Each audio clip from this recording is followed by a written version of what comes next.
쌀쌀한 11월 초순, 전주의 낡은 단독주택 골목은 붉고 노란 단풍잎으로 가득했다. 바람이 불 때마다 바스락거리는 소리가 귓가에 울렸다. 이순자 할머니의 마음도 그 낙엽들처럼 위태롭게 흔들리고 있었다. 예순이 넘었지만 늘 혼자서 씩씩하게 살아온 순자 씨는 그날도 여느 때와 다름없이 아들 내외의 집을 찾았다. 아들 김지훈과 며느리 정유진이 결혼한 지 3년째였다. 순자 씨는 지훈이 결혼한 후 이사 온 이 집을 자주 방문했다. 아들 내외가 맞벌이를 하다 보니 집안일이 서툴렀고 순자 씨는 밑반찬을 해다 주거나 청소를 도와주곤 했다. 처음엔 며느리 눈치가 보였다. 시어머니가 자꾸 들락거리는 것을 누가 좋아할까.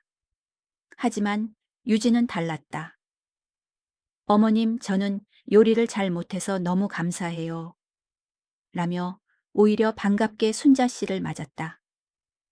그 모습에 안심했던 순자 씨는 유진을 친딸처럼 여겼다. 딸이 없는 순자 씨에게 유진은 그저 고마운 존재였다. 그날도 유진의 부탁으로 아들 집을 찾았다. 어머님, 창고에 정리할 게 너무 많아요. 혹시 시간 되시면 도와주세요. 순자 씨는 팔을 걷어붙이고 나섰다. 창고 문 앞에서 손에 든 물티슈와 쓰레기 봉투를 내려놓는 순간 안에서 희미한 목소리가 들려왔다. 처음엔 TV 소리인 줄 알았다.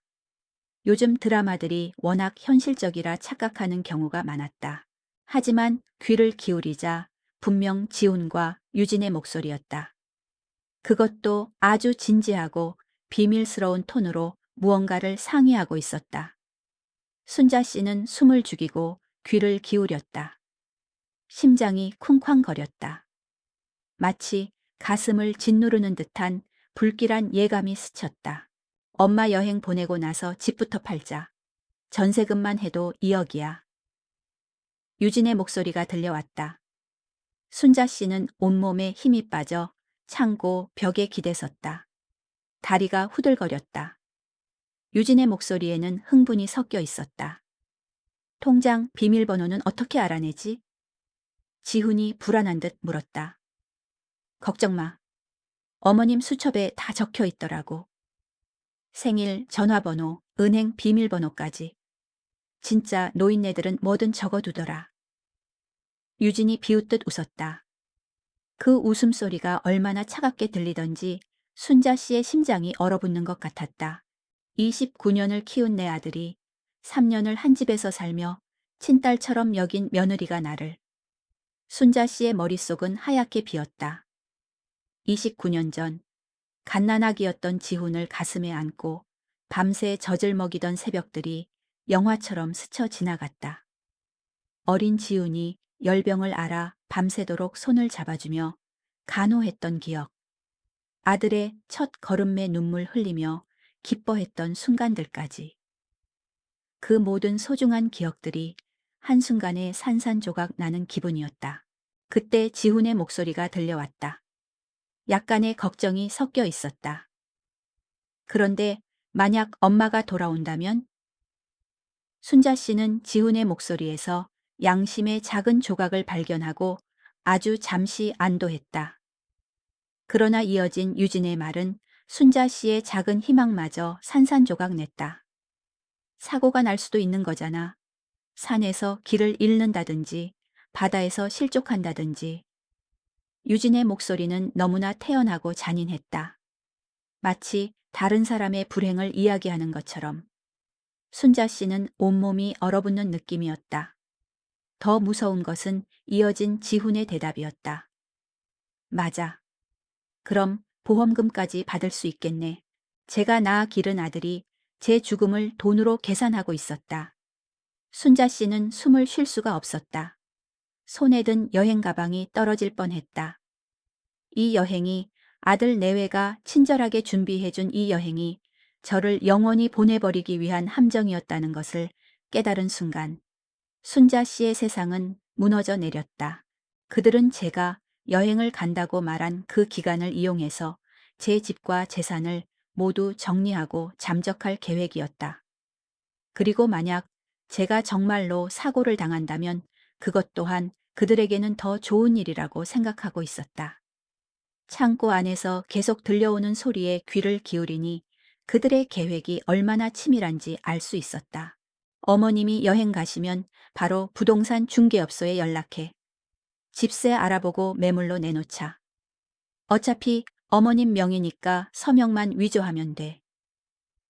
지훈의 목소리였다. 순자 씨는 믿을 수가 없었다. 아들이 제 이름으로 사기까지 칠 계획을 세우고 있었다. 위조는 내가 해. 어머님 글씨체 연습해뒀거든. 유진이 자랑스럽게 대답했다. 정말 소름 끼치는 대답이었다. 순자 씨는 다리에 힘이 빠져 주저앉고 싶었다. 그리고 집안에 있는 귀금속들도 다 처분하자고 했다. 특히 어머님이 아끼시는 금반지들 말이야.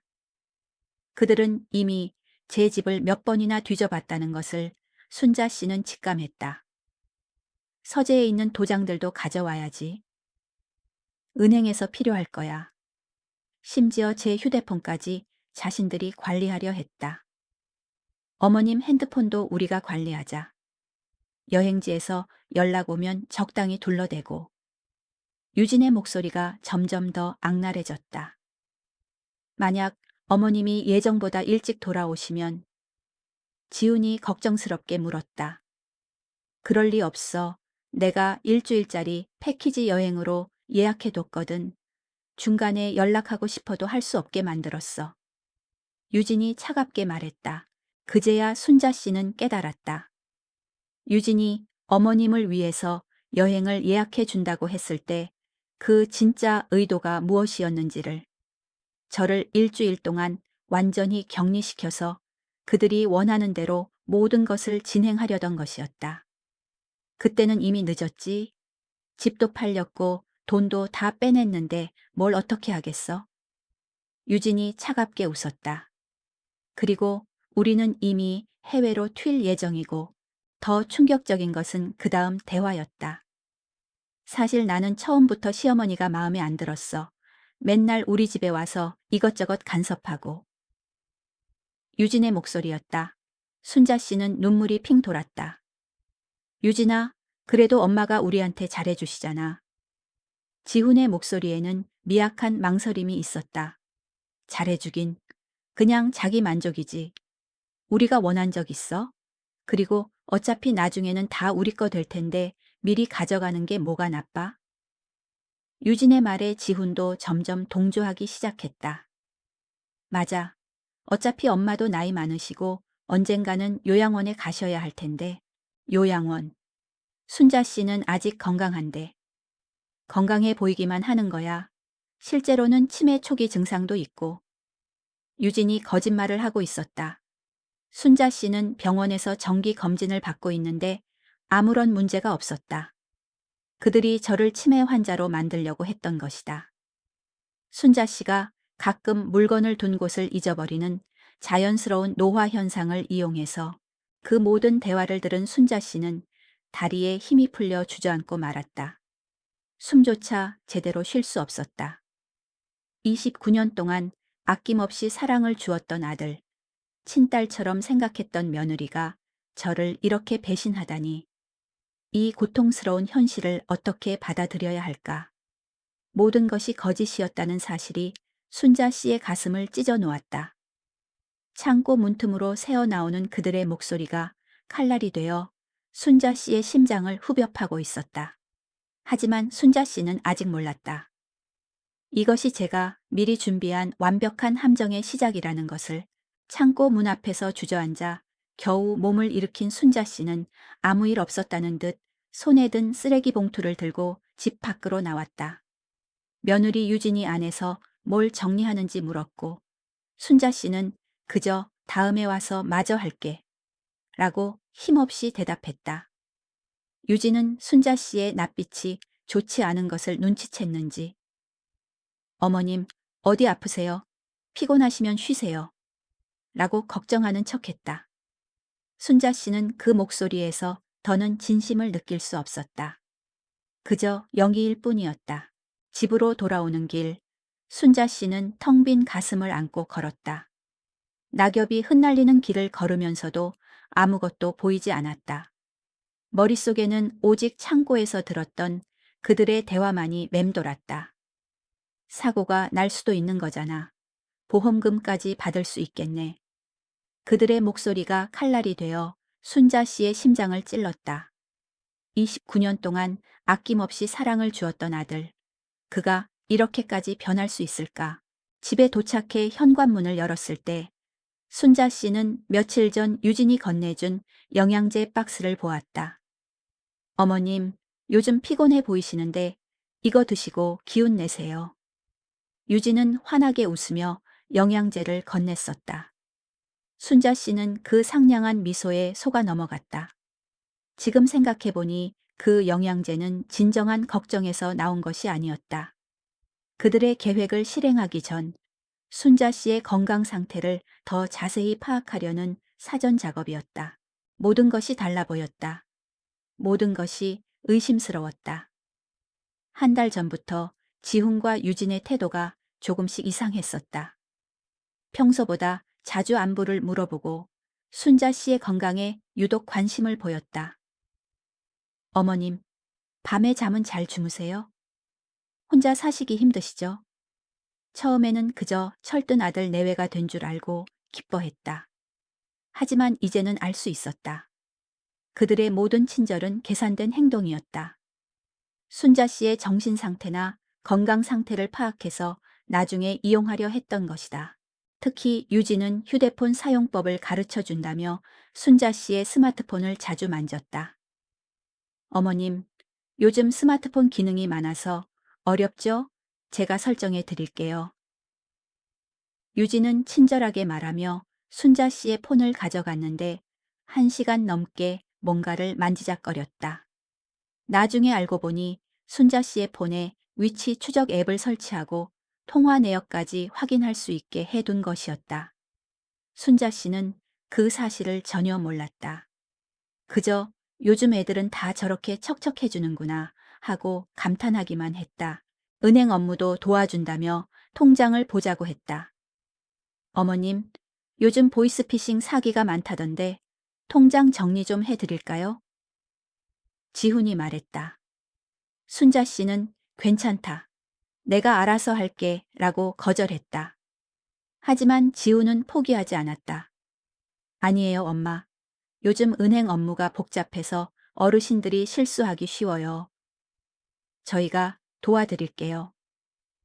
그렇게 해서 순자 씨의 통장과 카드들을 며칠 동안 가져갔었다.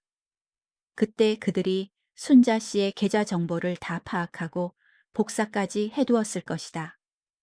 순자 씨는 그저 효심 가득한 자식들이라고만 생각했는데 이제 돌이켜보니 모든 것이 계획된 것이었음을 깨달았다. 가장 충격적인 것은 여행에 대한 이야기였다. 유진이 어머님 혼자 계시니까 심심하시죠? 여행이라도 다녀오세요. 라고 말했을 때 순자 씨는 순수한 마음으로 받아들였다. 여행? 나이 들어서 무슨 여행이야? 라고 말했지만 유진은 요즘 시니어 여행이 인기라고 해요. 제주도나 부산 같은 데 다녀오시면 기분 전환도 되고요. 라고 설득했다. 지훈도 맞장구 치며 엄마 늘 저희만 생각하지 마시고 엄마 인생도 즐기세요. 여행비는 저희가 드릴게요. 라고 했다. 그 말에 순자 씨도 그래 한번 제주도나 다녀올까 하고 마음먹었던 것이었다. 그들에게는 완벽한 기회였던 것이다. 그런데 이상한 것은 그들이 여행 계획을 너무 적극적으로 도와준다는 것이었다. 보통 자식들이 부모 여행을 도와준다고 해도 이 정도까지는 하지 않는다. 유진이 직접 여행사에 가서 패키지 상품을 알아보고 숙소까지 예약해 주었다. 어머님, 일주일 코스로 예약했어요.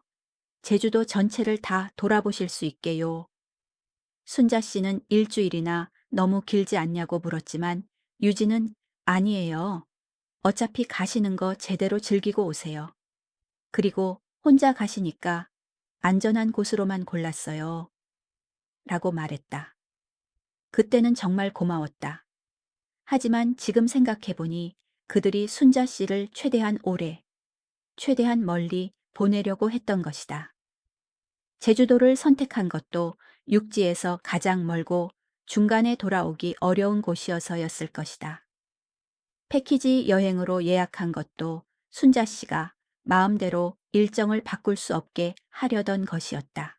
어머님, 패키지 여행이라서 중간에 일정 변경은 어려워요. 그냥 편안하게 따라가시기만 하면 돼요. 유진이 말했다. 심지어 여행 가방까지 유진이 직접 싸줬다. 어머님, 제가 짐 정리 도와드릴게요. 뭘 가져가실지 모르시잖아요. 그때 유진은 순자 씨의 옷장을 뒤지면서 이 옷은 여행용으로 좋지 않아요. 이건 너무 낡았어요. 하면서 이것저것 뺐다. 지금 생각해보니 그때 이미 순자 씨의 옷 중에서 나가는 건 따로 빼둔 것이 아닌가 싶었다. 그리고 여행 중에는 귀중품 가져가시면 안 돼요. 라며 순자 씨의 반지와 목걸이들을 모두 빼라고 했다. 집에 두고 가세요. 저희가 잘 보관해 드릴게요. 정말 치밀한 계획이었다. 생활 속에서도 이상한 신호들은 더 많았다. 평소 검소했던 유진이 갑자기 비싼 옷을 사 입기 시작했고, 지훈은 새 차를 알아본다며 자주 외출했다. 요즘 차값이 많이 올랐다던데. 순자 씨가 묻자 지훈은 아, 그냥 알아보는 거예요. 나중에 필요할 수도 있으니까요. 라고 어색하게 웃었다. 그리고 순자 씨가 모르는 사이에 집 곳곳을 사진으로 찍고 있었다. 거실, 안방, 주방까지 구석구석 다 찍었다. 뭘 찍는 거니? 순자 씨가 묻자 유진은 인테리어 참고용이에요. 저희 집도 어머님 집처럼 꾸미고 싶어서요. 라고 말했다. 지금 생각해보니 부동산 매물 사진을 찍고 있었던 것이다. 더 이상한 것은 그들이 순자 씨의 일상을 너무 자세히 파악하려고 한다는 것이었다. 어머님, 평소에 몇 시에 주무세요? 은행은 언제 가세요? 시장은 어느 요일에 가세요? 이런 질문들을 자꾸 했다. 그리고 이웃집 사람들과도 친해지려고 노력했다. 안녕하세요. 저 지훈이 아내 유진이에요. 평소에 어머님이 혼자 계셔서 저희가 자주 와서 도와드리는데 혹시 이상한 일 있으면 연락 주세요. 이런 식으로 이웃들에게 미리 자신들을 각인시켜 두었다. 이 모든 이상한 신호들을 순자 씨는 눈치채지 못했다. 그들이 진짜 자식 같아서 그들의 친절을 의심하고 싶지 않았던 마음이 컸다. 특히 유진은 순자 씨에게 딸처럼 다가왔다. 어머님, 저는 친정 부모님보다 어머님이 더 좋아요. 라고 말하던 유진을 어떻게 의심할 수 있었겠는가. 지훈도 엄마, 이제 우리가 엄마를 지켜드릴게요. 라고 했었는데 그 말이 이런 뜻이었다니. 창고에서 우연히 들은 그 대화 이후로는 모든 것이 달라 보였다. 지훈이 엄마 여행 언제 가세요?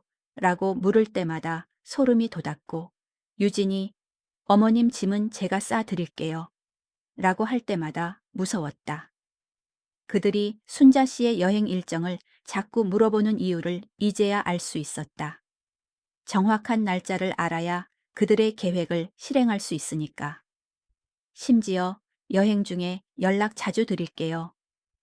라고 하는 것도 순자 씨가 언제 어디 있는지 계속 확인하려는 속셈이었다.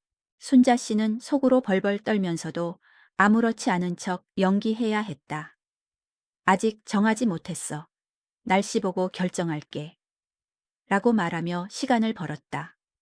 그 사이에 순자 씨는 나름대로 대책을 세워야겠다고 다짐했다. 더 이상 이대로는 당하고만 있을 수 없었다. 순자 씨는 혼자가 아니었고 이 고통스러운 현실을 홀로 감당하지 않을 것이다. 그들의 기만과 배신에 맞서 싸울 준비를 해야만 했다. 유진은 날마다 순자 씨에게 전화해서 여행 이야기를 꺼냈다. 어머님, 일주일 코스로 예약했어요. 제주도 전체를 다 돌아보실 수 있게끔요. 목소리에는 마치 선물을 주는 사람처럼 들뜬 기대감이 가득했다. 순자 씨는 그 목소리에서 진심을 느낄 수 없었다.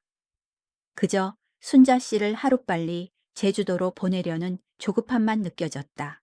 일주일이나 너무 길지 않니? 순자 씨는 애써 미소를 지으며 말했다. 아니에요, 어머님. 어차피 가시는 거 제대로 즐기고 오세요.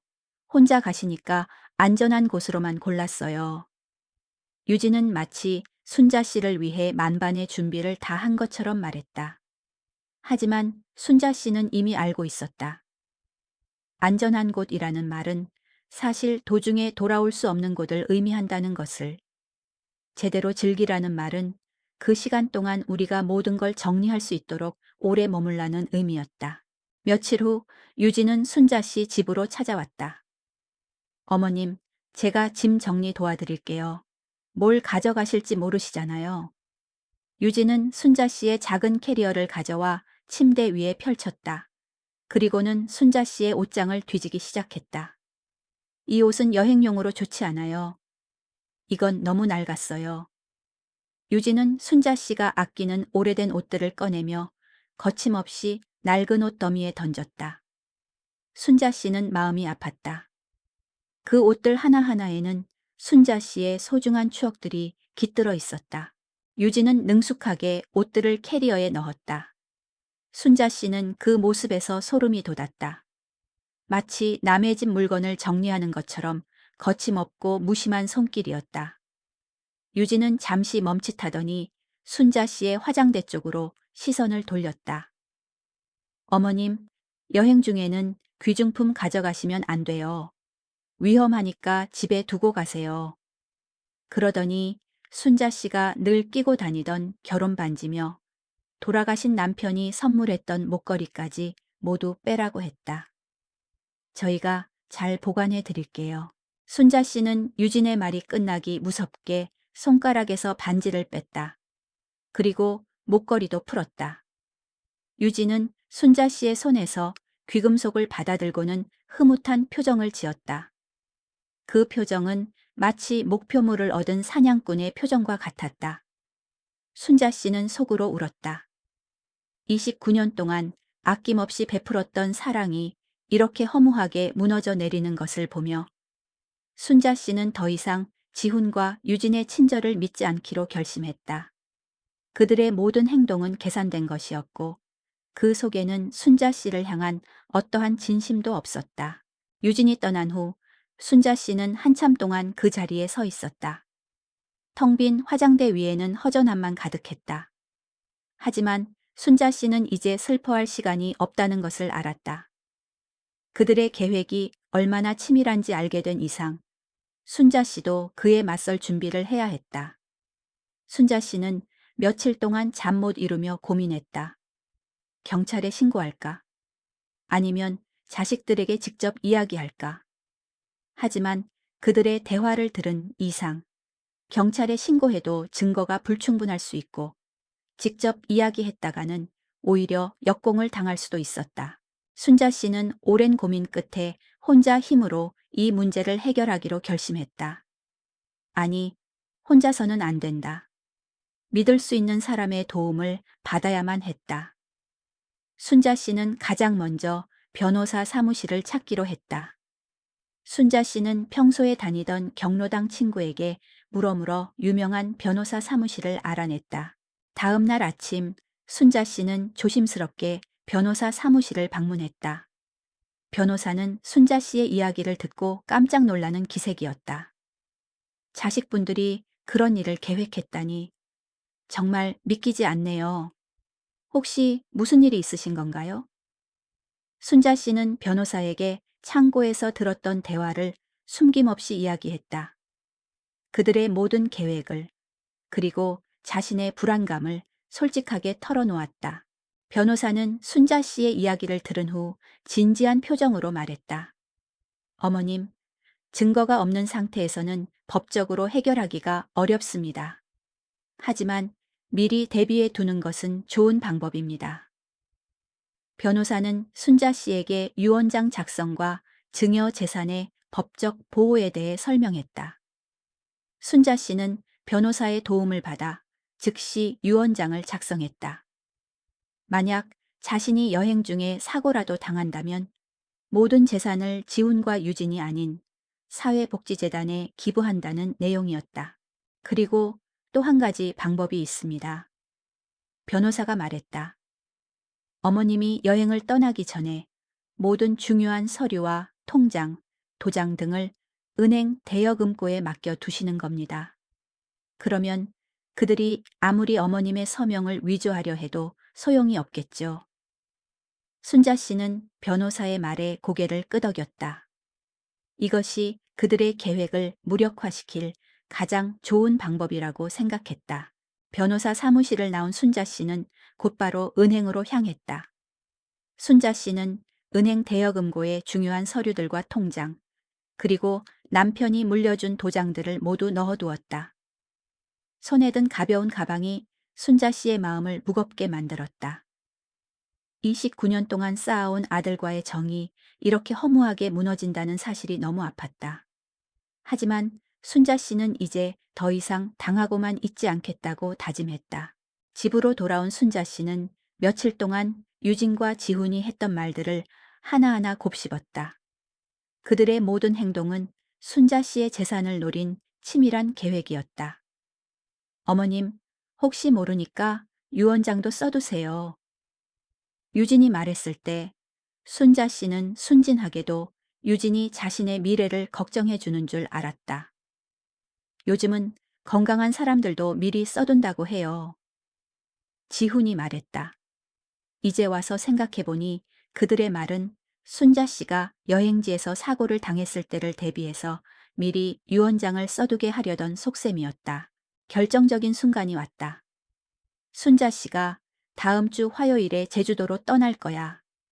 라고 말하자마자 지훈과 유진의 태도가 확연히 달라졌다.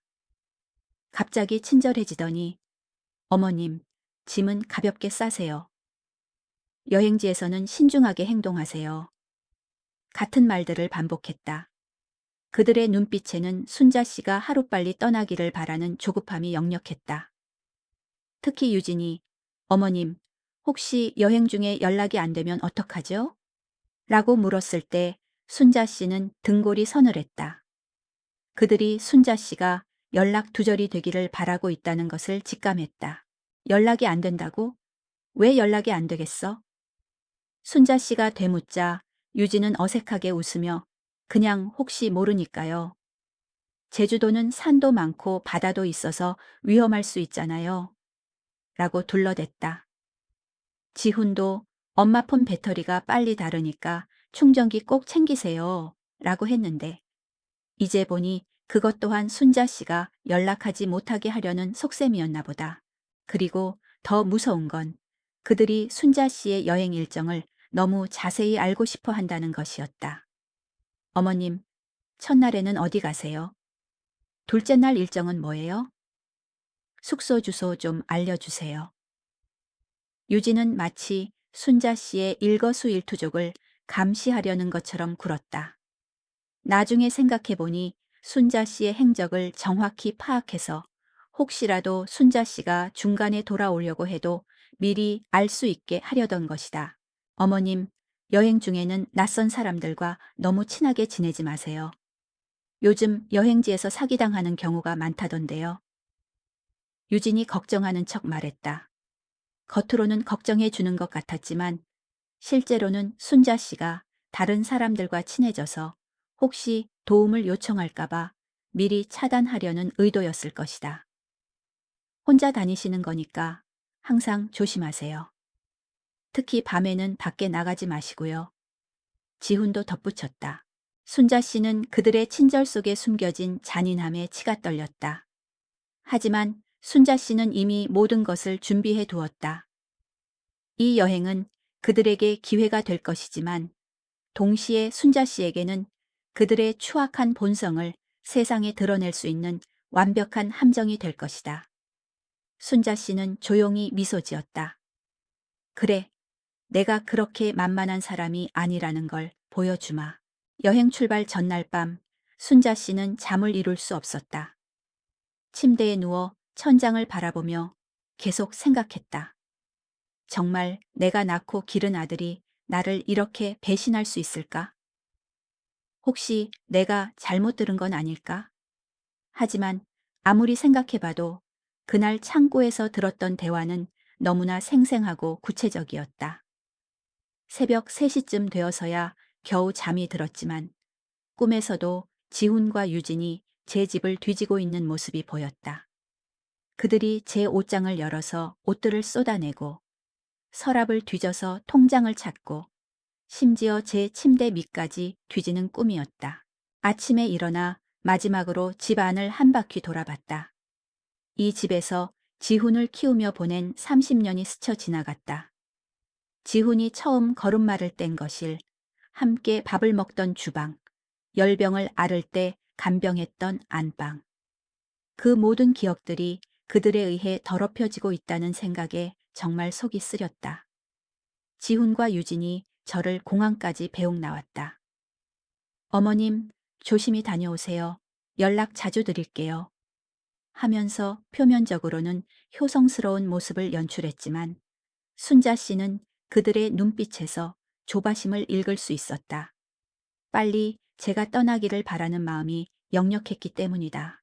공항 로비에서 체크인을 할 때도 그들이 계속 시간을 확인했다. 어머님, 비행기 시간 맞춰서 들어가세요. 늦으면 안 되니까 빨리 가세요.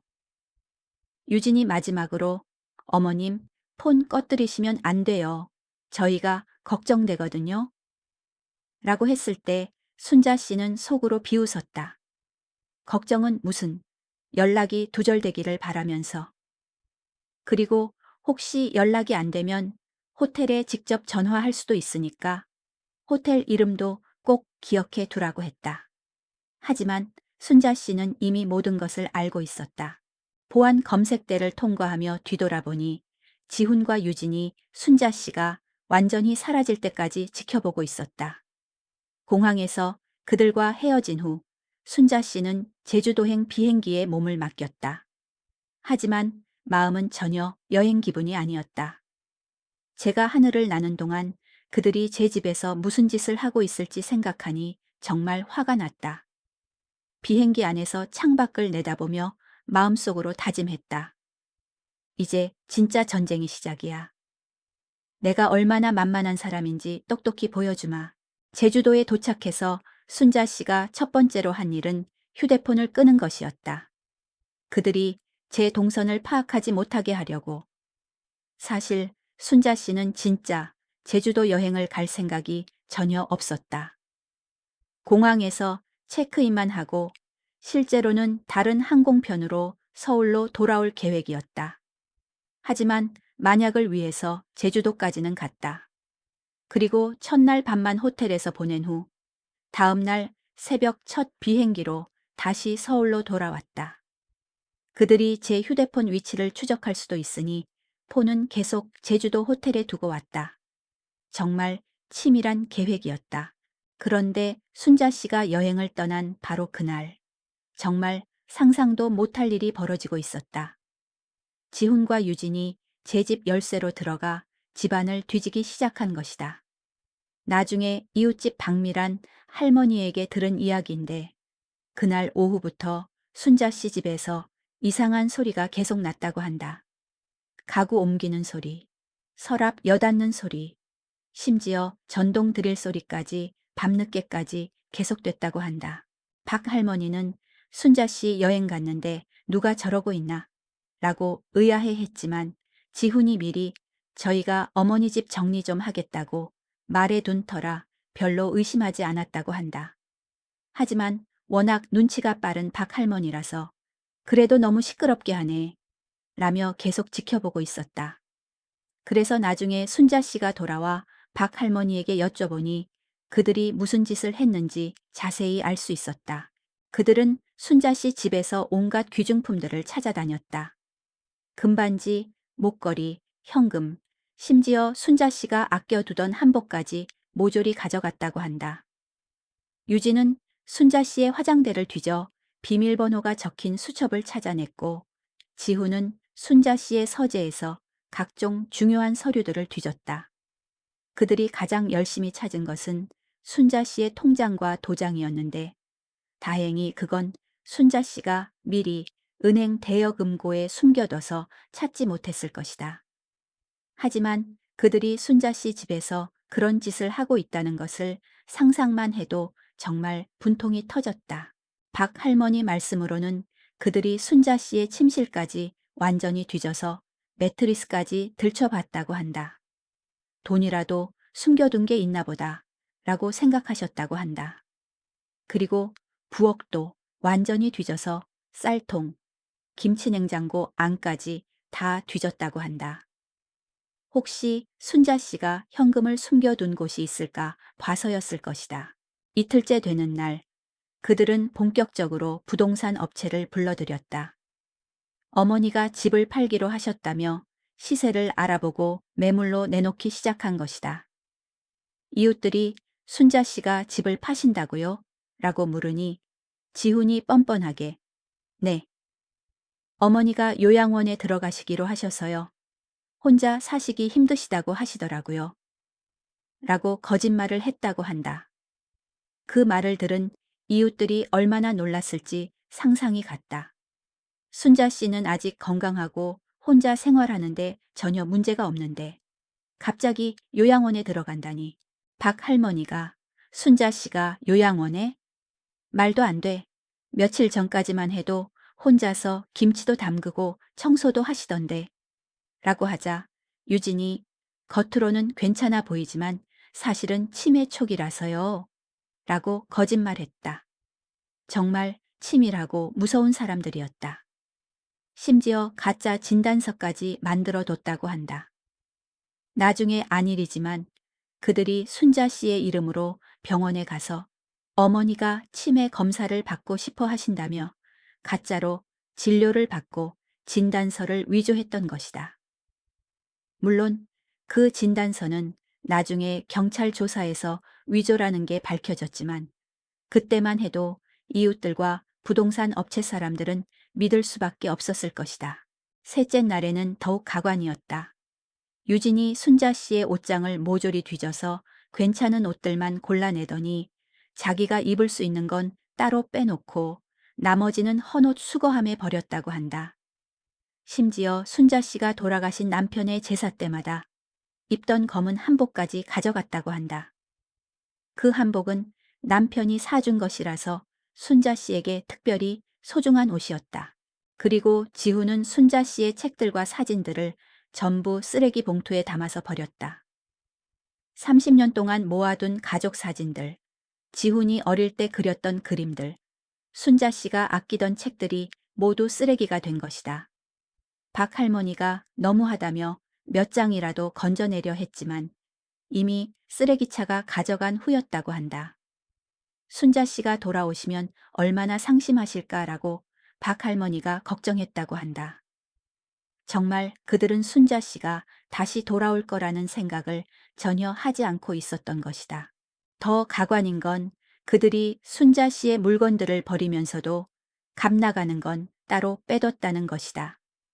순자 씨가 아끼던 도자기들, 골동품, 화병, 심지어 순자 씨 어머니의 유품까지 모조리 골라내서 중고품 업체에 팔았다고 한다. 그리고 자기들이 쓸만한 건 모두 가져갔고, 유진은 순자 씨의 가전제품들을 가져갔고, 지훈은 순자 씨의 서재에 있던 컴퓨터와 프린터까지 가져갔다. 정말 한치의 양심도 없는 사람들이었다. 넷째 날 그들의 작업이 거의 마무리 단계에 접어들었다. 집안의 모든 가구를 중고 업체에 팔아넘기고 순자 씨가 애지중지하던 화분들까지 모조리 버렸다고 한다. 그 화분들은 순자 씨가 10년 넘게 키운 것들이었다. 특히 남편이 마지막으로 사준 난초는 순자 씨에게 정말 소중한 존재였는데 그것까지 쓰레기통에 버렸다니 정말 용서할 수 없었다. 유진은 순자 씨의 주방에서 쓸만한 그릇들과 가전제품들을 골라서 자기 집으로 가져갔고 지훈은 순자 씨의 방에서 잠을 자면서 마치 자기 집인 양 행동했다고 한다. 박 할머니가 지훈이가 어머니 방에서 자고 있더라고 하시는데 순자 씨는 기가 막혀 말이 나오지 않았다. 그리고 그들은 순자 씨가 돌아올 생각을 전혀 하지 않고 있었던 것이다. 아마 순자 씨가 여행지에서 사고라도 나기를 바라고 있었나 보다. 심지어 그들이 순자 씨 집에서 친구들을 불러 파티까지 했다고 한다. 어차피 곧 팔릴 집인데 뭐 어때? 라면서 술 마시고 떠들었다고 한다. 이웃집에서 신고할 뻔했는데 지훈이 죄송합니다. 어머니 집 정리하느라 친구들이 와서 도와주고 있어요. 라고 둘러댔다고 한다. 정말 끔찍한 자식들이었다.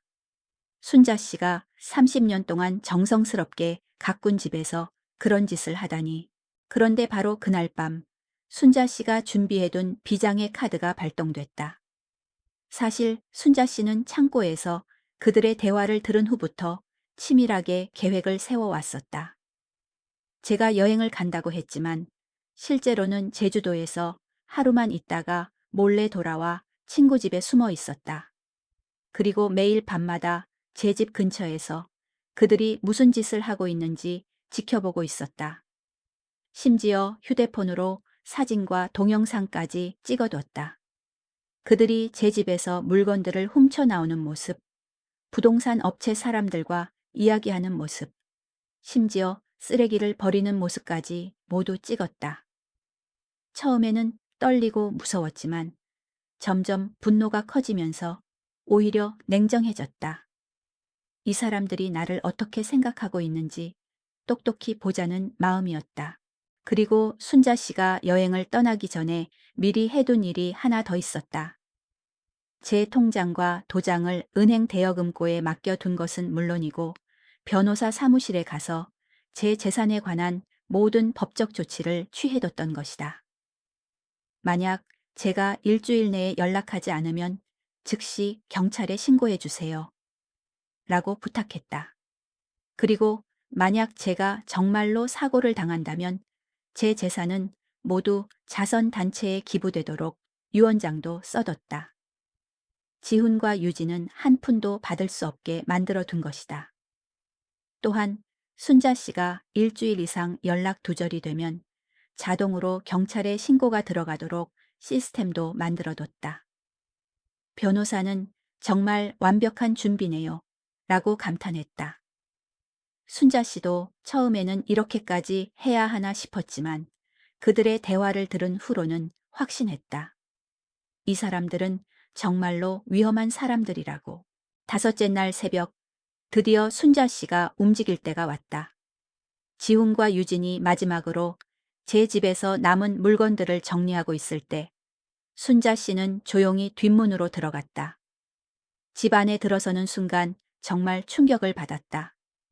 순자 씨가 30년 동안 가꾸어 온 집이 완전히 달라져 있었기 때문이다. 가구도 없고 벽에 걸려있던 사진들도 모두 사라지고 정말 폐가 같았다. 그들이 거실에서 이제 다 끝났네. 내일 계약서 쓰고 입금 받으면 바로 튀자. 라고 이야기하고 있었다. 유진이 시어머니가 돌아와도 이미 늦었지.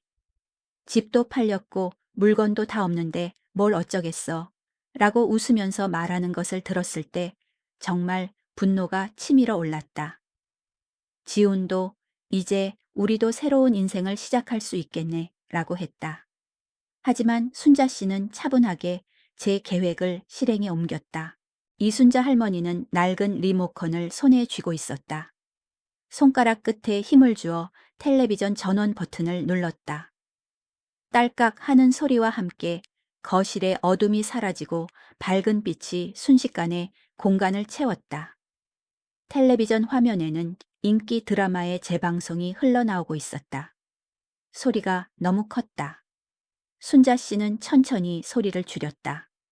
그리고 그 빛과 소리 속으로 조용히 걸어 들어갔다. 소파에 앉아 승리의 미소를 짓고 있던 김지훈과 정유진은 갑작스러운 텔레비전 소리에 고개를 돌렸다. 그리고 그들 앞에 서 있는 순자 씨의 모습을 보고는 마치 귀신이라도 본 듯 새파랗게 질렸다. 엄마?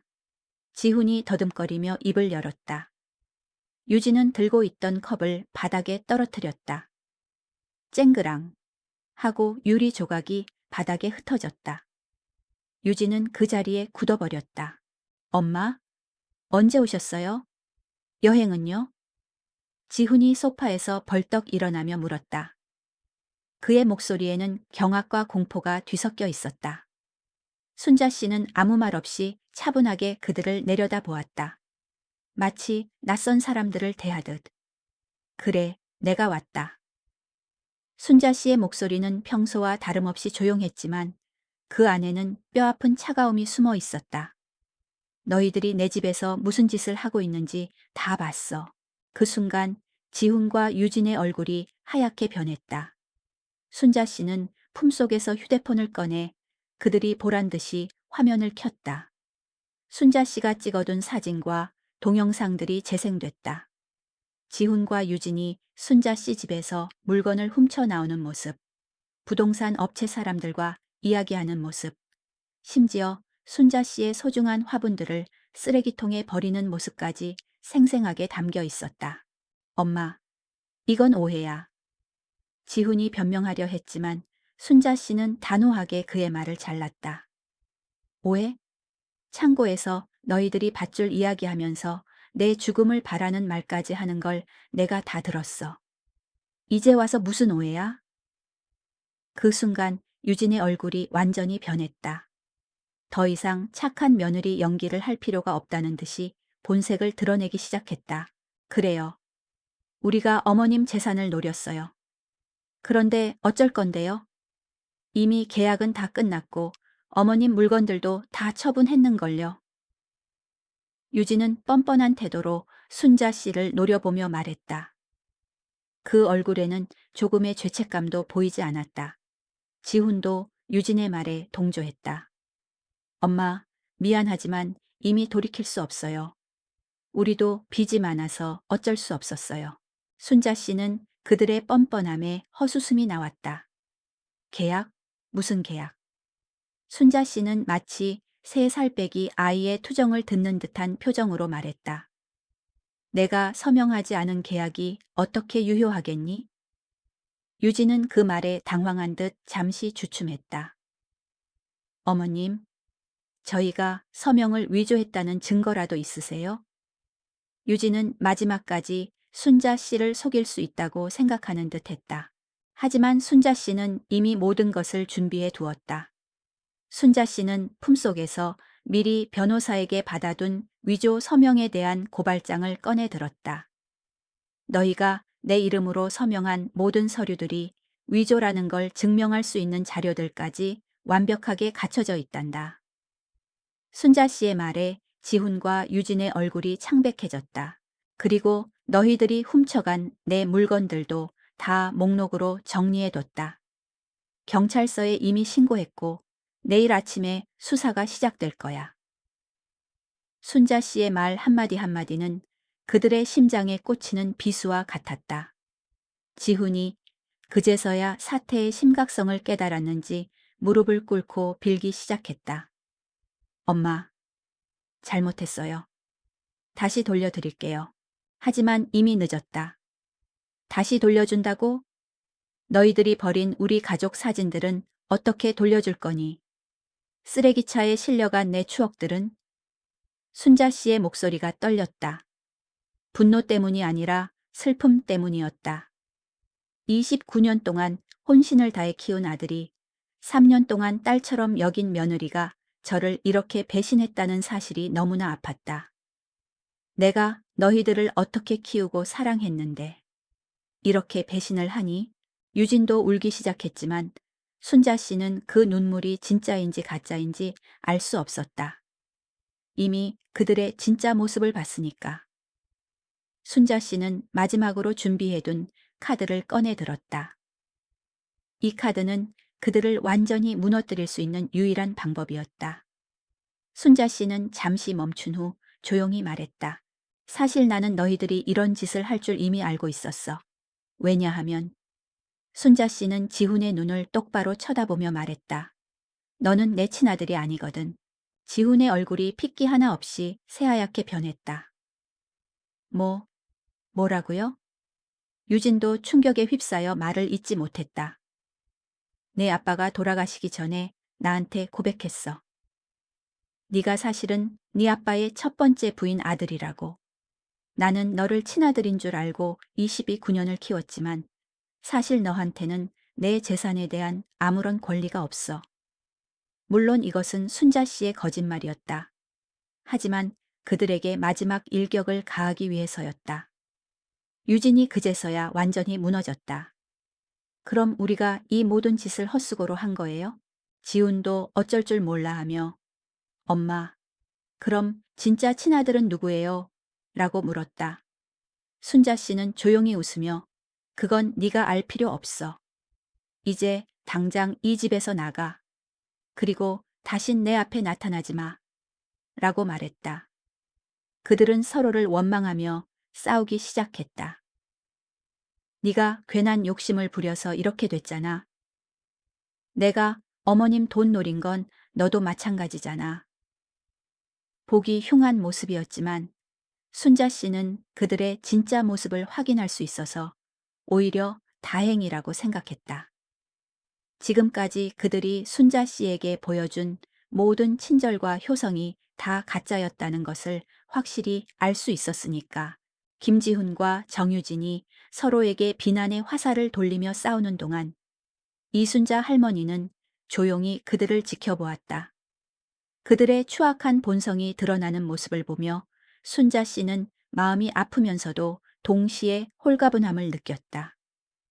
29년 동안 아낌없이 주었던 사랑이 3년 동안 쌓았던 믿음이 한순간에 무너졌지만 적어도 이제는 모든 것이 끝났다는 안도감이 순자 씨의 마음을 감쌌다.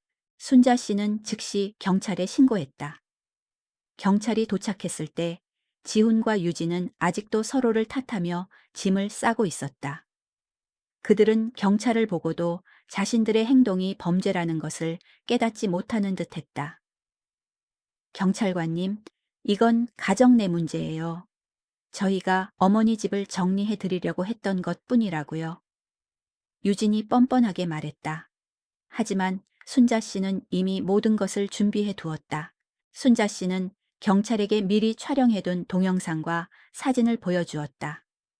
그들이 순자 씨 집에서 물건들을 훔쳐 나오는 모습, 부동산 업체와 거래하는 모습, 심지어 순자 씨의 소중한 추억이 담긴 사진들을 쓰레기통에 버리는 모습까지 모두 담겨 있었다. 또한 순자 씨는 변호사에게 받은 위조 서명에 대한 고발장과 함께 은행 대여금고에 보관해둔 모든 서류들을 경찰에게 제출했다. 지훈과 유진이 순자 씨의 명의를 위조하여 부동산 계약을 체결하려고 했던 사실이 명백하게 드러났다. 경찰은 순자 씨의 치밀한 준비에 놀라움을 금치 못했다. 어머님께서 이렇게까지 준비하셨을 줄은 몰랐네요. 이 정도 증거면 사기, 절도, 문서 위조 등 여러 가지 혐의로 조사받게 될 겁니다. 경찰관이 말했다. 지훈과 유진은 그제서야 사태의 심각성을 깨달은 듯 얼굴이 새하얗게 변했다. 엄마 잘못했어요. 제발 용서해 주세요. 지훈이 무릎을 꿇고 빌었지만 순자 씨는 더 이상 그의 말을 믿을 수 없었다.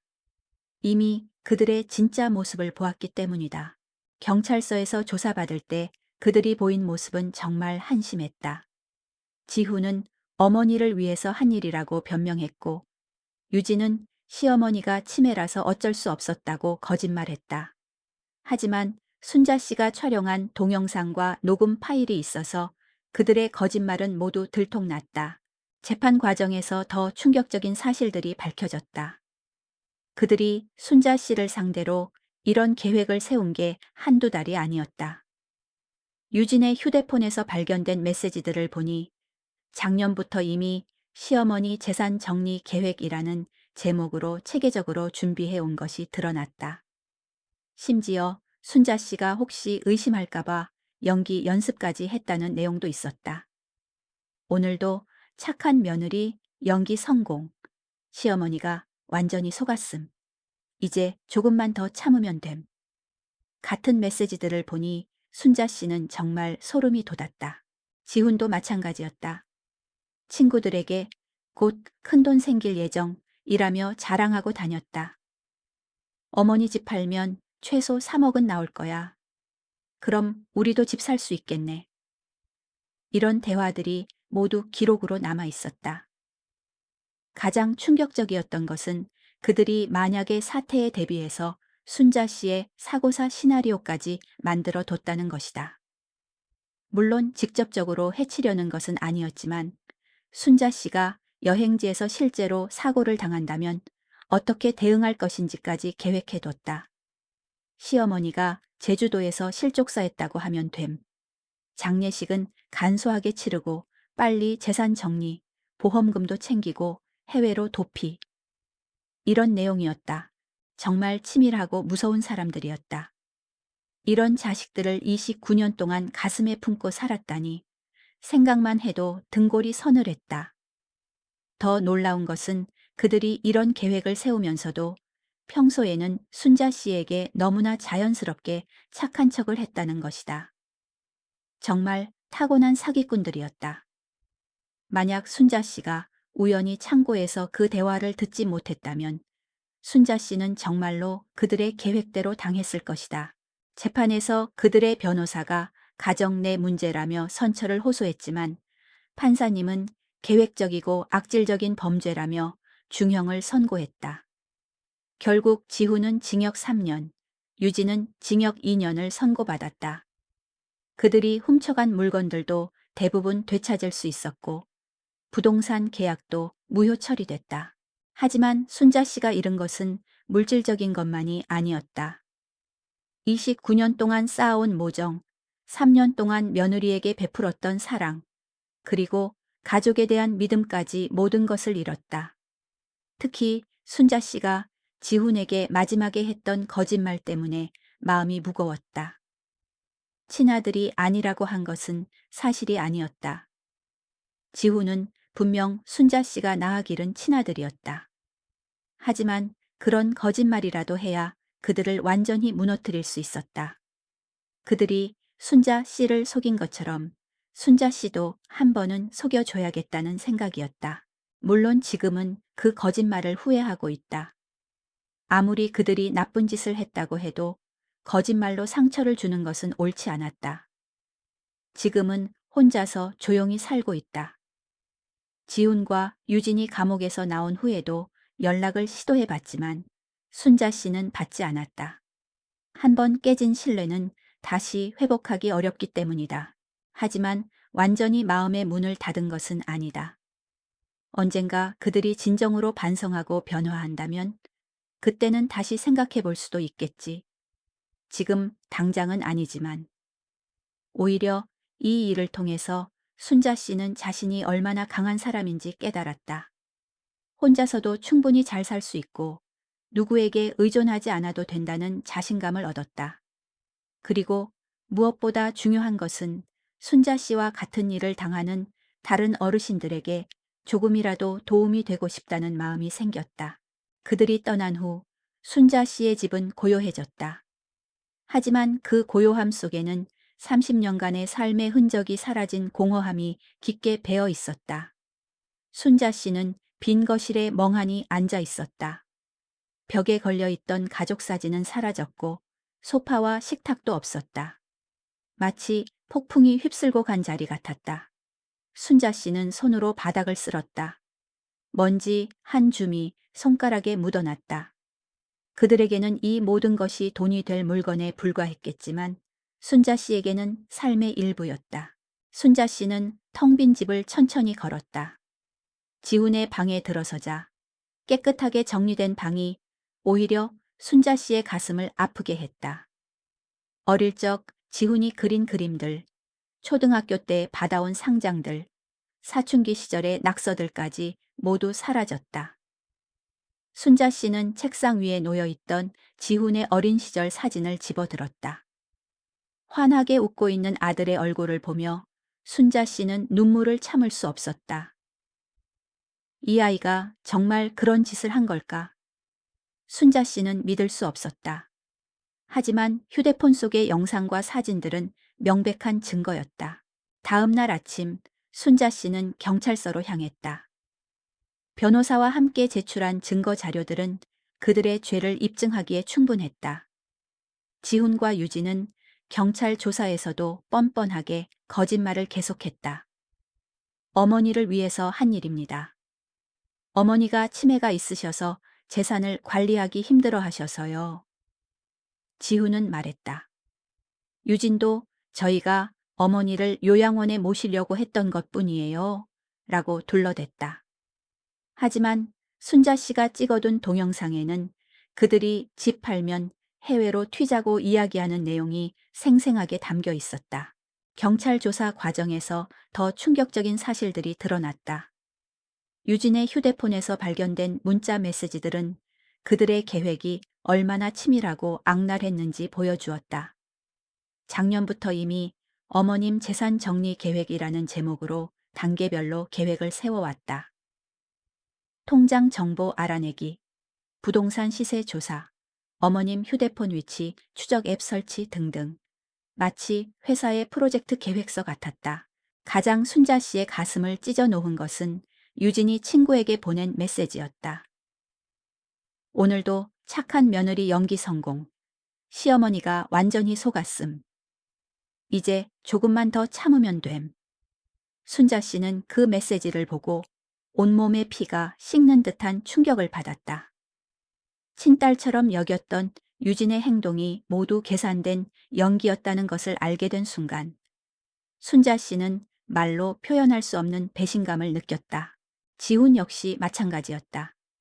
친구들과의 대화 내용에는 어머니 집 팔면 최소 3억은 나올 거야. 그럼 우리도 집 살 수 있겠네.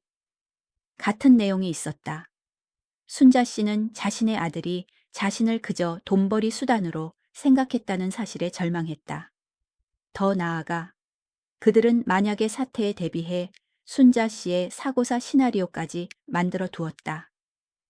어머니가 제주도에서 실족사했다고 하면 됨. 장례식은 간소하게 치르고 보험금 챙겨서 해외로 도피. 그들은 순자 씨의 죽음을 돈으로 계산하고 있었다. 재판이 진행되는 동안 순자 씨는 힘든 시간을 보냈다. 법정에서 만난 지훈과 유진의 얼굴에는 미안함 대신 원망이 가득했다. 엄마, 어떻게 우리한테 이럴 수 있어요? 지훈은 마치 자신이 피해자인 것처럼 말했다. 순자 씨는 그들의 뻔뻔함에 치가 떨렸지만 더 이상 그들을 상대하고 싶지 않았다. 판사님은 그들의 변호사가 가정 내 문제인이 선처를 바란다고 호소했지만 계획적이고 악질적인 범죄라며 중형을 선고했다. 결국 지훈은 징역 3년, 유진은 징역 2년을 선고받았다. 그들이 훔쳐간 물건들도 대부분 되찾을 수 있었고 부동산 계약도 무효 처리됐다. 하지만 순자 씨는 승리했다고 생각하지 않았다. 이겼지만 모든 것을 잃었다는 공허함이 순자 씨를 짓눌렀다. 순자 씨가 잃은 것은 물질적인 것만이 아니었다. 29년 동안 쌓아온 모정, 3년 동안 며느리에게 베풀었던 사랑, 그리고 가족에 대한 믿음까지 모든 것을 잃었다. 특히 순자 씨가 지훈에게 마지막에 했던 거짓말 때문에 마음이 무거웠다. 친아들이 아니라고 한 것은 사실이 아니었다. 지훈은 순자 씨가 낳아 기른 친아들이었다. 하지만 그런 거짓말이라도 해야 그들을 완전히 무너뜨릴 수 있었다. 지금은 혼자서 조용히 살고 있다. 지훈과 유진이 감옥에서 나온 후에도 순자 씨에게 연락을 시도해봤지만 순자 씨는 받지 않았다. 한 번 깨진 신뢰는 다시 회복하기 어렵다는 것을 순자 씨는 너무나 잘 알고 있었다. 하지만 순자 씨는 완전히 마음의 문을 닫은 것은 아니었다. 언젠가 그들이 진정으로 반성하고 변화한다면 그때는 다시 생각해 볼 수도 있겠지. 이순자 할머니의 집은 예전의 모습을 되찾았지만 순자 씨의 마음은 여전히 공허했다. 가구들은 다시 제자리를 찾았고 벽에 걸려있던 가족 사진들도 복원되어 걸렸다. 하지만 그 모든 것이 낯설게 느껴졌다. 이 집에서 30년간 살아온 삶의 흔적들이 사라지고 그 자리에 차가운 공기만이 감돌았다. 순자 씨는 텅 빈 거실에 앉아 멍하니 창밖을 바라보았다. 창밖에는 붉고 노란 단풍잎들이 마지막 가을을 알리며 떨어지고 있었다. 재판은 며칠 후 끝이 났다. 재판 내내 지훈과 유진은 끝까지 자신들의 행동을 정당화하려 했다. 어머니를 위한 것이었습니다. 어머니의 재산을 저희가 관리하려 했던 것뿐입니다. 그들의 변호사는 일시적인 판단착오라며 선처를 호소했다.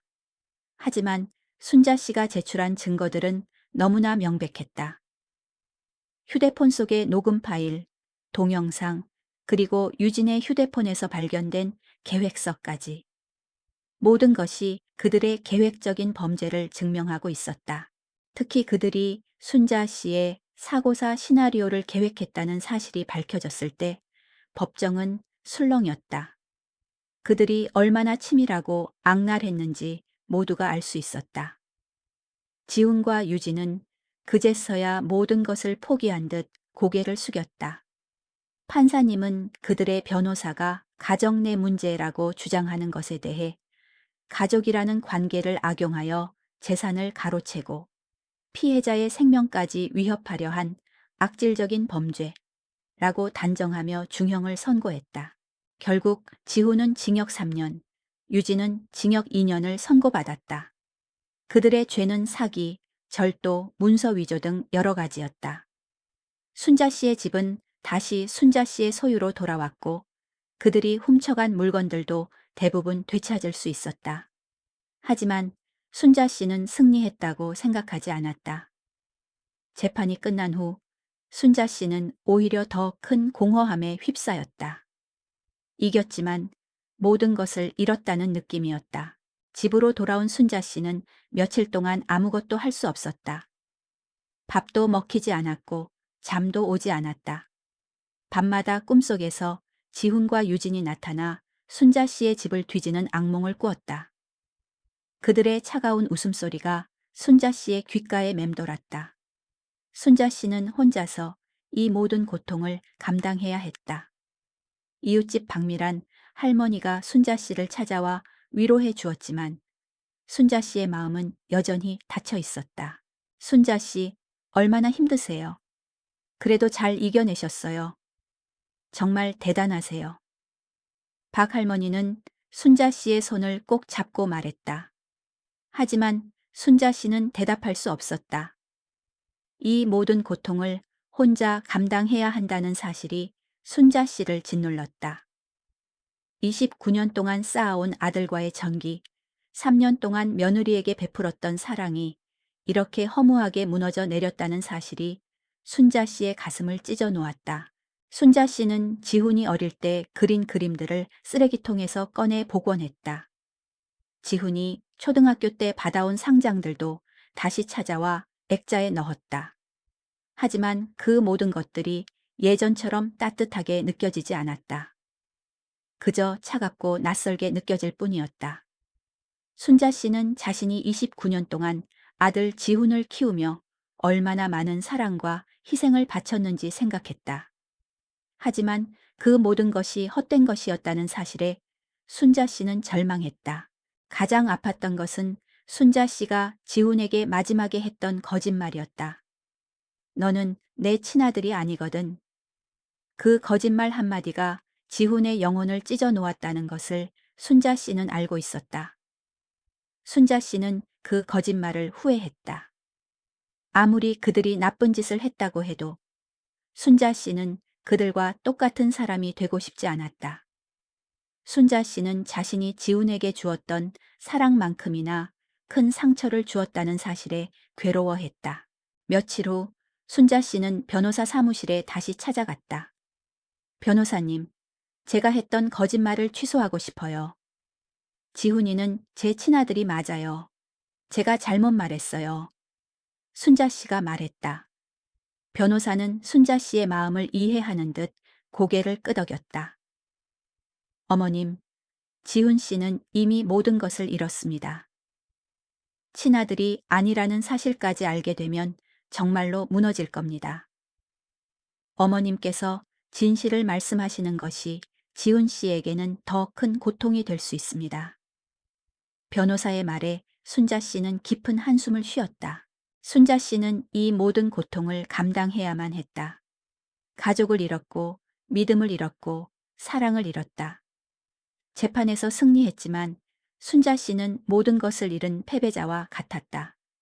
순자 씨는 더 이상 이 집에 머물고 싶지 않았다.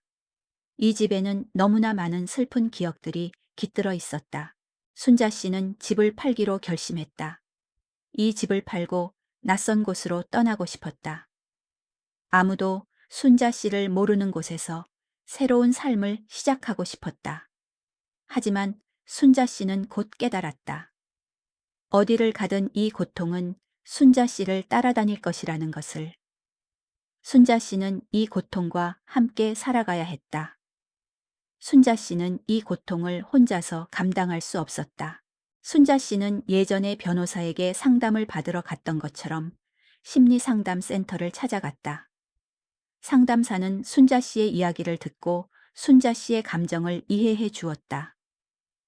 어머님, 어머님은 잘못한 것이 없어요. 어머님은 그저 아들을 사랑했을 뿐이에요. 어머님께서 겪으신 고통은 당연한 겁니다. 상담사의 말에 순자 씨는 처음으로 울음을 터뜨렸다. 그동안 참아왔던 눈물이 본물처럼 쏟아졌다. 순자 씨는 한참을 울고 나서야 겨우 진정할 수 있었다. 상담사는 순자 씨에게 어머님과 같은 일을 겪는 많은 분들이 계십니다. 어머님의 이야기를 그분들과 나누는 것은 어떠세요? 라고 제안했다. 순자 씨는 처음에는 망설였다. 자신의 치부를 다른 사람들에게 드러내는 것이 부끄러웠기 때문이다. 하지만 상담사의 설득에 순자 씨는 용기를 냈다. 순자 씨는 자신의 경험을 다른 사람들과 나누는 것이 자신의 상처를 치유하는 데 도움이 될 것이라고 생각했다. 순자 씨는 상담사의 제안에 용기를 내어 한 노인복지관을 찾아갔다. 그곳에는 순자 씨와 비슷한 아픔을 가진 어르신들이 모여 있었다. 자식들에게 재산을 빼앗기거나 버림받거나 혹은 순자 씨처럼 배신을 당한 분들이었다. 순자 씨는 처음에는 자신의 이야기를 꺼내는 것이 힘들고 부끄러웠다. 하지만 다른 어르신들의 이야기를 듣고 순자 씨는 자신만이 이런 아픔을 겪은 것이 아니라는 것을 알게 되었다. 저는 딸에게 재산을 다 넘겨주고 요양원에 왔어요. 그런데 딸이 저를 한 번도 찾아오지 않네요. 한 할머니가 눈물을 흘리며 말했다. 저는 아들이 사업한다고 해서 집까지 담보로 대출받아 줬는데 아들은 연락도 안 받고 잠적했어요. 다른 할아버지도 한숨을 쉬며 말했다. 순자 씨는 그들의 이야기에 깊이 공감했다. 그들의 아픔은 순자 씨의 아픔과 다르지 않았다. 순자 씨는 용기를 내어 자신의 이야기를 꺼냈다. 저는 제가 낳고 기른 아들에게 배신을 당했어요. 제 재산을 노리고 저를 죽이려고까지 했죠. 순자 씨의 이야기에 모두가 놀랐다.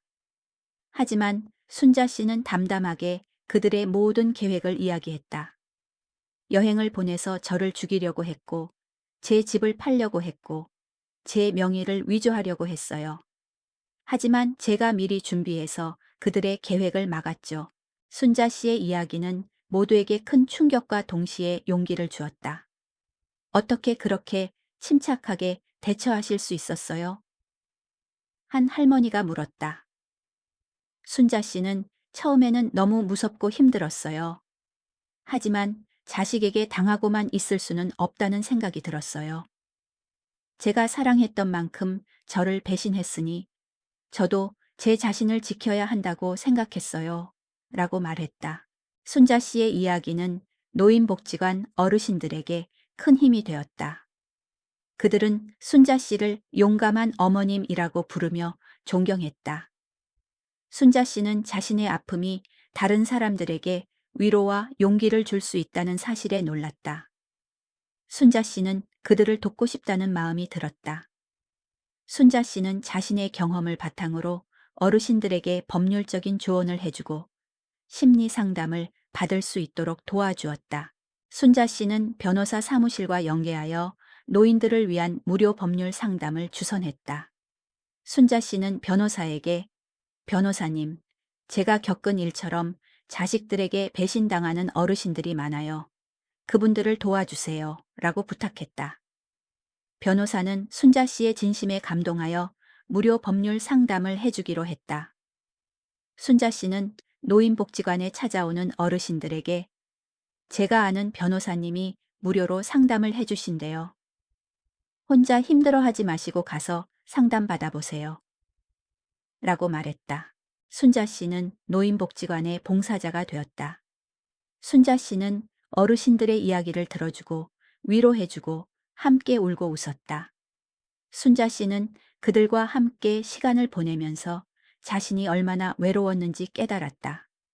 지훈과 유진이 떠난 후 순자 씨의 집은 텅 비었지만 순자 씨의 마음은 그들 덕분에 다시 채워지고 있었다. 순자 씨는 이 모든 고통이 헛된 것이 아니었다는 것을 알게 되었다. 하지만 순자 씨의 마음 한구석에는 여전히 지훈에 대한 미안함이 남아 있었다. 너는 내 친아들이 아니야. 라고 했던 거짓말이 순자 씨를 계속해서 괴롭혔다. 순자 씨는 언젠가 지훈이 진심으로 반성하고 돌아온다면 그때는 진실을 말해주고 싶었다. 하지만 그날이 올지는 알 수 없었다. 순자 씨는 그저 묵묵히 자신의 자리에서 봉사하며 하루하루를 살았다. 시간은 물처럼 흘러갔다. 이순자 할머니의 집은 다시 활기를 되찾았고 순자 씨의 얼굴에는 평화로운 미소가 자리 잡았다. 순자 씨는 더 이상 아들 내외의 배신에 아파하지 않았다.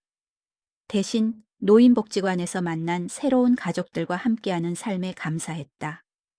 순자 씨는 그들과 함께 텃밭을 가꾸고 노래를 부르고 밥을 지어 먹으며 하루하루를 보냈다. 그들의 따뜻한 마음은 순자 씨의 상처를 치유하는데 큰 도움이 되었다. 어느 날 오후 순자 씨는 복지관에서 돌아오는 길에 집 앞 골목에서 한참 서성이는 남자를 보았다. 낯익은 얼굴이었다. 지훈이었다. 3년이라는 세월은 그를 많이 변하게 했다. 수척해진 얼굴에 깊은 그늘이 드리워져 있었고 옷차림도 초라했다. 지훈은 순자 씨의 집 앞에 서서 문패를 한참 동안 바라보았다. 그 눈빛에는 순자 씨에 대한 원망 대신 깊은 후회와 슬픔이 담겨 있었다. 순자 씨는 지훈에게 다가가지 않았다. 그저 먼 발치에서 그를 지켜보았다. 지훈은 순자 씨의 집 문을 두드리려다가도 이내 손을 내리고 돌아섰다. 여러 번 망설이다가 결국 발걸음을 돌리는 지훈의 뒷모습을 보며 순자 씨는 마음이 아팠다. 하지만 순자 씨는 아직 그를 용서할 준비가 되지 않았다. 다시 그를 만난다면 순자 씨는 또다시 그에게 상처를 받을까봐 두려웠다. 그 후에도 지훈은 종종 순자 씨의 집 주변을 서성였다. 순자 씨는 그가 무슨 생각을 하는지 알 수 없었다. 그저 그가 진정으로 반성하고 있다는 것만을 느낄 수 있었다. 하지만 순자 씨는 여전히 그에게 다가가지 않았다. 그들의 관계는 더 이상 예전으로 돌아갈 수 없다는 것을 순자 씨는 잘 알고 있었기 때문이다. 어느 날 지훈이 순자 씨를 기다리고 있다는 것을 알게 되었다. 순자 씨가 집으로 들어오는 것을 보고 지훈이 순자 씨를 따라왔다. 엄마. 지훈의 목소리가 들렸다. 순자 씨는 잠시 멈칫했지만 뒤돌아보지 않았다. 엄마, 저 지훈이에요. 할 이야기가 있어요. 제발 제 이야기 좀 들어주세요. 지훈의 목소리는 떨리고 있었다. 순자 씨는 그의 떨리는 목소리에서 진심을 느낄 수 있었다. 순자 씨는 지훈을 집으로 들였다. 텅 빈 거실에서 그들은 마주 앉았다. 지훈은 순자 씨에게 그동안 있었던 일들을 모두 이야기했다. 엄마, 제가 잘못했어요. 유진이의 꼬임에 넘어가서 한순간 욕심에 눈이 멀었어요. 제가 정말 나쁜 놈이었어요. 엄마께 정말 못할 짓을 했어요. 지훈은 눈물을 흘리며 말했다. 순자 씨는 그의 눈물에서 진심을 느낄 수 있었다. 엄마, 사실 제가 감옥에 있을 때 엄마가 하셨던 말씀 때문에 정말 힘들었어요. 제가 엄마의 친아들이 아니라는 말씀이요. 저는 제가 평생 엄마의 친아들이 아니라는 사실을 감추고 살아야 하는 줄 알았어요. 그런데 감옥에서 계속 생각해 보니 엄마가 저한테 거짓말을 하신 거라는 걸 알게 됐어요. 엄마는 저를 벌주려고 그러신 거죠? 지훈이 순자 씨의 눈을 똑바로 쳐다보며 물었다. 순자 씨는 지훈의 질문에 대답하지 않았다. 그저 조용히 지훈의 손을 잡았다. 순자 씨의 손은 따뜻했다. 지훈아, 네가 내 친아들이든 아니든 나는 너를 사랑했어. 그리고 네가 나한테 한 짓은 용서할 수 없어. 하지만 네가 진심으로 반성하고 있다는 것을 알겠어. 순자 씨의 말에 지훈은 더 크게 울음을 터뜨렸다. 엄마, 제가 다 잘못했어요. 정말 죄송합니다. 다시는 엄마를 실망시키지 않을게요. 제가 엄마를 평생 모시겠습니다. 지훈은 순자 씨의 손을 잡고 말했다. 하지만 순자 씨는 그의 제안을 거절했다. 지훈아, 나는 너한테 더 이상 아무것도 바라지 않아. 너는 내 인생을 살고 나는 내 인생을 살게. 우리 이제 서로에게 기대지 말고 각자의 삶을 살자. 순자 씨의 말에 지훈은 고개를 숙였다. 네, 엄마. 제가 엄마의 뜻을 따르겠습니다. 하지만 엄마께서 저를 용서해 주셨으면 좋겠어요. 그리고 제가 엄마의 친아들이 아니라는 사실은 비밀로 해 주실 수 있나요? 지훈의 목소리는 희망에 가득 차 있었다. 순자 씨는 조용히 고개를 끄덕였다. 그래. 그건 너와 나만의 비밀로 남을 거야. 물론 순자 씨는 그 거짓말이 사실이 아니라는 것을 알고 있었지만 지훈에게는 그 말이 진실이었다. 그들이 더 이상 서로에게 의존하지 않고 각자의 삶을 살아갈 수 있는 방법을 찾아야 했다. 그날 이후 지훈은 순자 씨를 찾아오지 않았다. 하지만 순자 씨는 그가 어디에선가 잘 살고 있을 것이라고 믿었다. 순자 씨는 자신의 경험을 바탕으로 노인들을 돕는 봉사활동을 계속했다. 순자 씨는 더 이상 아들에게 의지하지 않고도 충분히 행복하게 살 수 있다는 것을 깨달았다. 순자 씨는 자신의 삶을 되찾았고 자신의 아픔을 다른 사람들의 희망으로 바꾸었다.